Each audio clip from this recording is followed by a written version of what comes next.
আসসালামু আলাইকুম। Real village cooking চ্যানেলে সবাইকে ওয়েলকাম জানাচ্ছি। আজকে আমি বানাবো মুচমুচে খাস্তা কচুরি, মটরশুঁটির কচুরি। তো প্রথমে এখানে আমি একটা মিক্সিং বলে নিয়ে নিচ্ছি। মিক্সিং জারের মধ্যে নিয়ে নিচ্ছি মটরশুঁটি। আমি এই ছোটো বাটি মাপ করে 1 বাটি পরিমাণে নিয়েছি। দিয়ে দিচ্ছি আদা, ধনেপাতা আর কাঁচা লঙ্কা দুটো, দিয়ে এটা আমি পেস্ট বানিয়ে নিচ্ছি। এইভাবে পেস্ট বানিয়ে নিয়েছি। এবার এখানে কড়াই চাপিয়ে দিয়েছি। কড়াইটা খুব ভালোভাবে গরম হয়ে গেলে এর মধ্যে আমি গোটা জিরে 1 চামচ পরিমাণ দিয়ে দিলাম। এবার একটু গরম হলে এর মধ্যে আমি যে পেস্টটা বানিয়ে রেখেছি মটরশুঁটির, সে পেস্টটা দিয়ে দিচ্ছি। এবার ভালোভাবে নাড়াচাড়া করে নেব। 2 মিনিট এটাকে আমি রান্না করে নেব।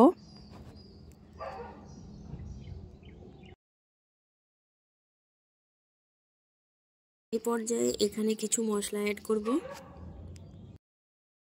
এখানে দিয়ে দিচ্ছি লাল লঙ্কা গুঁড়ো 1/2 চামচ পরিমাণ। যেহেতু কাঁচা লঙ্কা দিয়েছি, ঝালটা একটু ব্যালেন্স করতে হবে।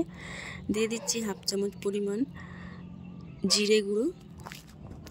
জিরে গুঁড়ো এবং লঙ্কা গুঁড়ো দিয়ে ভালোভাবে এটাকে নাড়াচাড়া করে রান্নাটা করে নেব। এখানে দিয়ে দিচ্ছি আমি লবণ। লবণটা আপনারা চেক করে নেবেন। এবার লবণ দিয়ে ভালোভাবে মিশিয়ে নেব। এটা রান্না করতে বেশি টাইম লাগে না, অল্প টাইমের মধ্যে এটা হয়ে যায়। এখানে দিয়ে দিচ্ছি গোলমরিচের গুঁড়ো 1/2 চামচ পরিমাণ,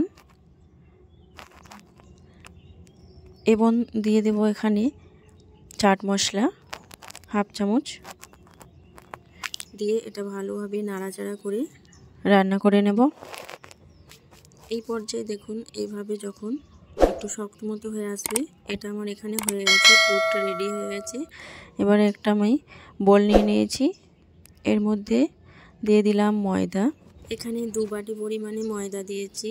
দিয়ে দিচ্ছি 1/2 চামচ পরিমাণে লবণ। লবণটা আপনারা টেস্ট অনুযায়ী দেবেন। লবণ দিয়ে ভালোভাবে মিশিয়ে নিচ্ছি।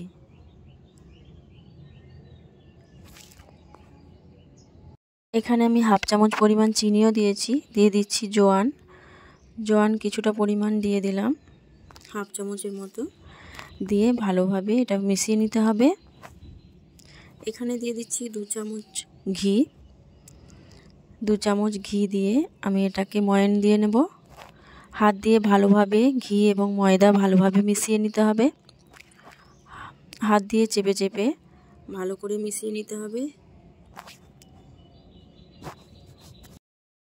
ময়ানটা পারফেক্ট হয়েছে কিনা কিভাবে বুঝবেন? যখন দেখবেন যে হাতের মধ্যে মুঠো করলে সহজেই মুঠো হয়ে যাচ্ছে এবং সহজেই ভেঙে যাচ্ছে, ঠিক সেই পর্যায়ে বুঝে নিতে হবে এটা ময়ান দেওয়া হয়ে গেছে।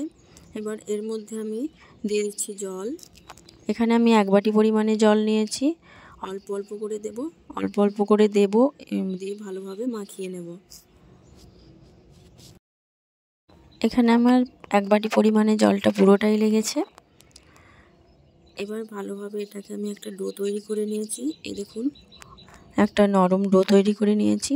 এবার এটা রেস্টে রেখে দেব 5 মিনিট।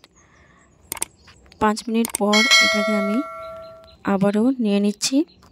ভালোভাবে মথে নিতে হবে।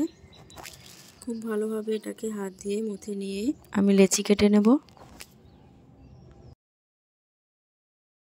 এভাবে অল্প অল্প করে নেব আর হাতের তালুর মধ্যে দিয়ে গোল করে এইভাবে লেচি কেটে নিচ্ছি। হাতের তালুর মধ্যে একটু ঘুরিয়ে দিলেই সহজেই খুব সুন্দর একটা গোল বলের মতো হয়ে যাবে। ঠিক একইভাবে আমি সব কটাকে বানিয়ে নেব। সব কটাকে আমি রেডি করে নিয়েছি। এবার এর মধ্যে থেকে একটা নিয়ে এইভাবে আঙুলের সাহায্যে চেপে চেপে একটু গোল করে নিচ্ছি। এর মধ্যে দিয়ে দেব মটরশুঁটি যে পুর বানিয়ে রেখেছি, সেই পুর সামান্য পরিমাণ দিয়ে দিলাম।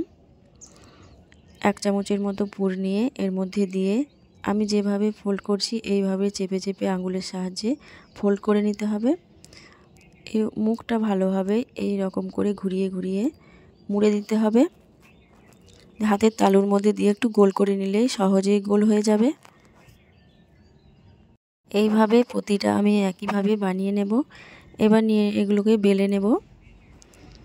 এখানে বেলে নিয়েছি ময়দা আর একটা লেচি নিয়ে আমি বেলে নিচ্ছি। গোল লুচির মতো সাইজ করে বেলে নিতে হবে। মটরশুঁটির এই কচুরি আপনারা ব্রেকফাস্টেও খেতে পারেন, খুবই ভালো লাগবে, বা রাতের বেলায় খেতে খুবই ভালো লাগবে। বাড়িতে হঠাৎ কোনো গেস্ট এলে সহজেই বানিয়ে নিতে পারবেন এই নাস্তা রেসিপি। অফিস টাইম বা বাচ্চাদের টিফিনেও এটা খুবই ভালো হবে, সহজ পদ্ধতিতে এই নাস্তা রেসিপি। এইভাবে বেলে নিলাম।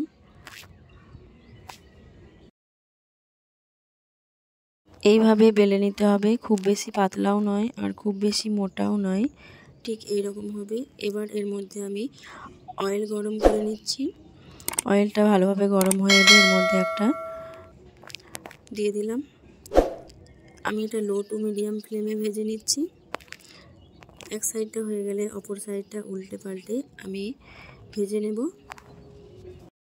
এই কচুরিগুলো এতটাই খাস্তা হয়, আপনারা একবার না বানিয়ে দেখলে বিশ্বাস করতে পারবেন না। আর কচুরির মধ্যে যে ঘি দেওয়া হয়েছে এর জন্য খুবই খাস্তা হয়। অয়েলের মধ্যে এতটা খাস্তা হয় না, আপনারা চেষ্টা করবেন ঘি দিয়ে বানানোর।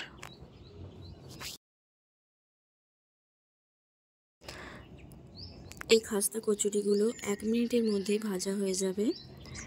একটা কচুরি এই দেখুন, যখন কালারটা চেঞ্জ হয়ে আসবে তখন এগুলোকে আমি তুলে নেব।